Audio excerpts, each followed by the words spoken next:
Olá, que prazer estar aqui com você mais uma vez no nosso programa. E hoje nós vamos conversar sobre regras de conduta. Professor Coni. Olá, como vai? Tudo bem? Que bom estarmos mais uma vez reunidos em nome de Jesus.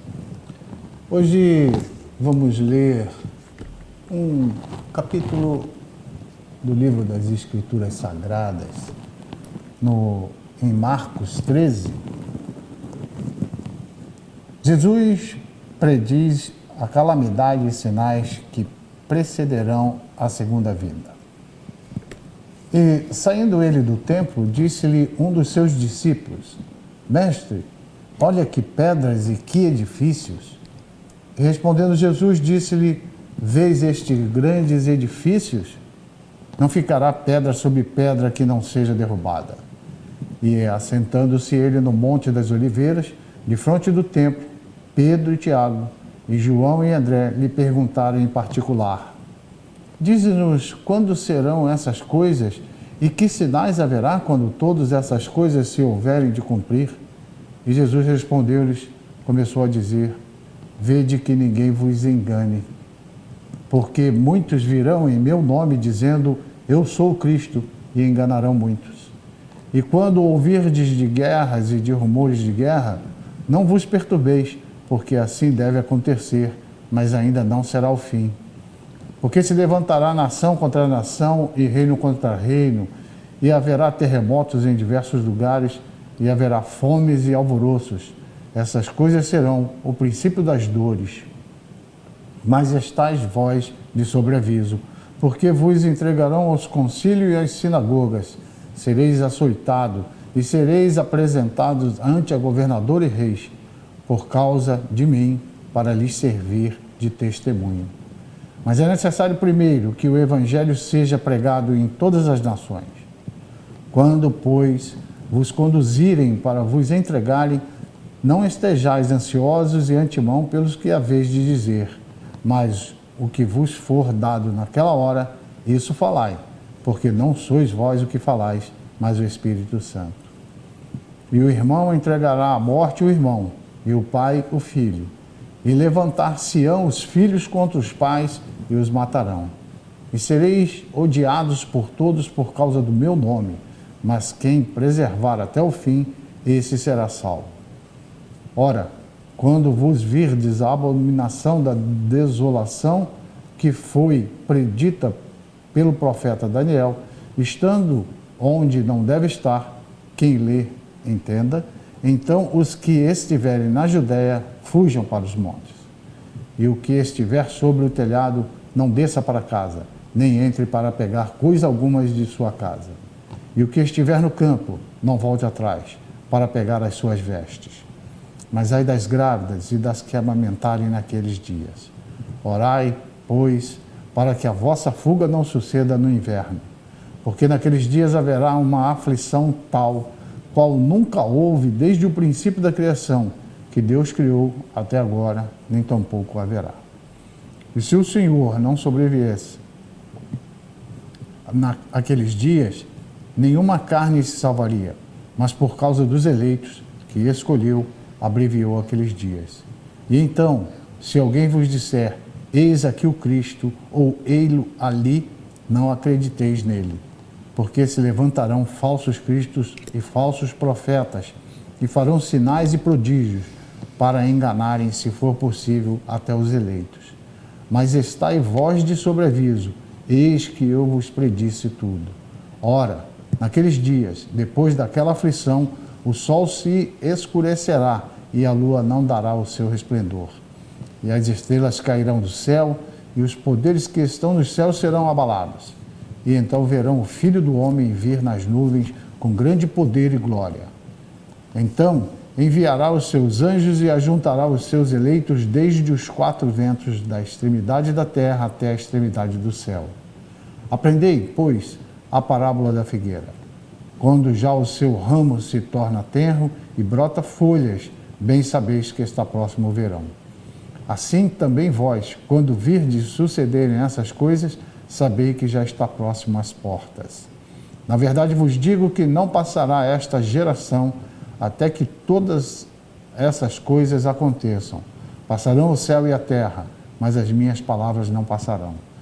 Porém, daquele dia e hora ninguém sabe, nem os anjos que estão no céu, nem o Filho, senão o Pai. Olhai, vigiai e orai, porque não sabeis quando chegará o tempo. Como o homem que, partindo para fora da terra, deixou a sua casa e deu autoridades aos seus servos e a cada um a sua obra, e mandou ao porteiro que vigiasse. Vigiai, pois, porque não sabeis quando virá o Senhor da casa, se à tarde, se à meia-noite, se ao cantar do galo, se pela manhã. Para que não venha inesperadamente e vos ache dormindo. E as coisas que vos digo-as a todos, vigiai. É um trecho belíssimo das Escrituras Sagradas, dos escritos de Marcos, que nos ensinou o Mestre com uma lição fantástica, que vale a pena a gente se desdobrar sobre esse texto para compreender a profundidade, tanto real como apocalíptica. É interessante. Professor, nós fizemos uma coletânea das perguntas pelas redes sociais, nos direct. E a primeira pergunta é a seguinte: Professor Coni, qual é a principal lição da parábola da figueira para os dias atuais? São os avisos, né? Porque naquele tempo se tinha plantado as figueiras junto com as vinhas e era bastante usual visitar a figueira para colher os seus frutos. Então, ali, Jesus mencionando a respeito da figueira, que depois de 3 anos consecutivos, vai para colher os figos e lá não tem os figos. Pede para cortar. É uma das parábolas que Jesus disse. E o jardineiro pede mais 1 ano que irá revolver as suas terras próximas à sua raiz e adubá-la melhor. E a outra aqui, a respeito dos brotos que começam a partir do caule, demonstrando que o verão está chegando, ou seja, de uma renovação, de uma nova era. Muito bom. A segunda pergunta, ela fala assim: Professor Coni, o Evangelho fala muito em vigilância. O que significa vigiar a si mesmo? É bem melhor nós vigiarmos a nós mesmos do que vigiarmos a vida dos outros. Porque a gente só consegue o processo de mudança com a vigilância em nós, observando os nossos acertos para podermos repetir isso na jornada da vida e observando os nossos erros para apresentarmos a corrigenda. Esse vigiai, quando aqui acabamos de ler, quando Jesus diz olhai, vigiai e orai, porque a vigilância deve ser constante.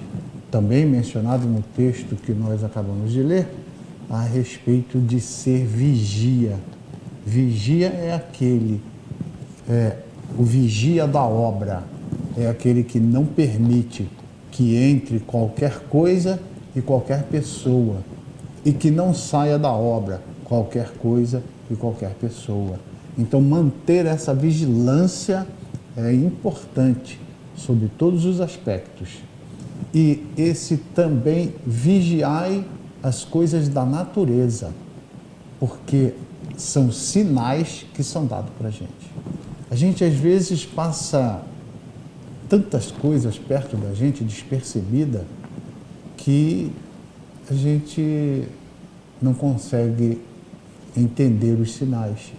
Como, por exemplo, aquela passagem de que os pássaros e os animais terrestres, eles fugiram, bateram em debandada quando estava chegando o tsunami.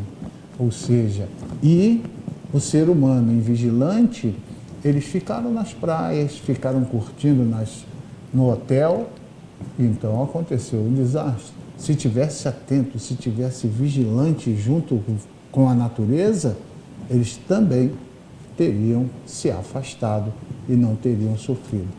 Vigia sempre, porque aquele que vigia constantemente evita dor para si e evita dor para o outro. E às vezes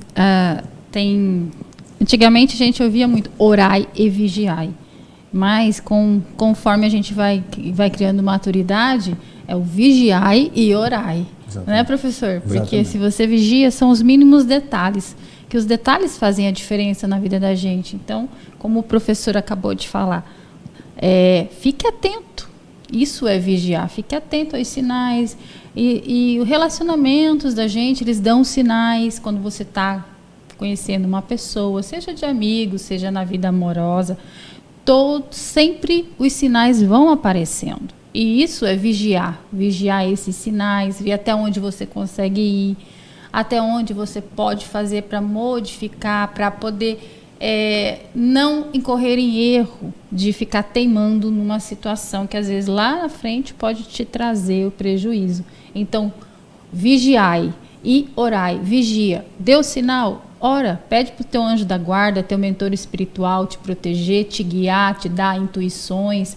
E Deus sempre manda esses sinais para a gente poder fazer o melhor, né, para a gente e para o outro também. Professor, vamos para a terceira pergunta? Sim, vamos lá. Professor Coni, como saber se estamos produzindo bons frutos espirituais? Nós temos em nós o nosso tribunal interno. Nós temos id, ego e superego. Poderíamos chamá-los de tribunais, como poderíamos chamá-los de peneira, aquilo que passa pelas peneiras, e aí nós chegarmos a essa decisão se é bom ou não os frutos que nós estamos produzindo. Mas convém dizer que todo crescimento, ele é doloroso. Não é dores profundas, insuportáveis, não. Mas crescimento requer sacrifício. Para ter o aprimoramento, requer dedicação. O aluno, ele não passa de ano se ele não se esforçou durante toda a trajetória do ano letivo para ele poder passar de ano. E para se formar no curso pretendido, todos têm que ter a sua cota de sacrifício para o seu crescimento pessoal. E para o crescimento coletivo, também todos os sacrifícios individuais vão se reunir para que possa crescer a sociedade. Quando a gente fica displicente, a gente não vigia e nem ora, a gente comete erros que a gente vai entrar na regra, na lei de causa e efeito. Nós podemos fazer várias citações aqui, histórias fantásticas de Francisco Cândido Xavier, relatando essas situações de causa e efeito, que é uma lei irrevogável, porque é uma lei divina. Vale a pena se conhecer, vale a pena estudar o Evangelho, estudar o livro dos Espíritos, para poder ter rumo, para poder acertar. Mas ninguém comete deslize contra o seu semelhante ou contra si mesmo sem saber que está errando. Principalmente nos dias de hoje, no mundo de informação que nós temos, e informações que estão constantemente nas nossas mãos através do celular. Ninguém fuma e fala, eu não sabia que isso fazia mal. Ninguém ingere os alcoólicos e diz, eu não sabia que isso fazia mal. Então, trabalhando, eu sei que trabalhar, isso gera frutos. Então, são coisas que o nosso tribunal interno é o próprio balizador dessas condutas. Vamos para o intervalo, Deise? Vamos para o intervalo e voltamos daqui a pouco. Até já. Até já.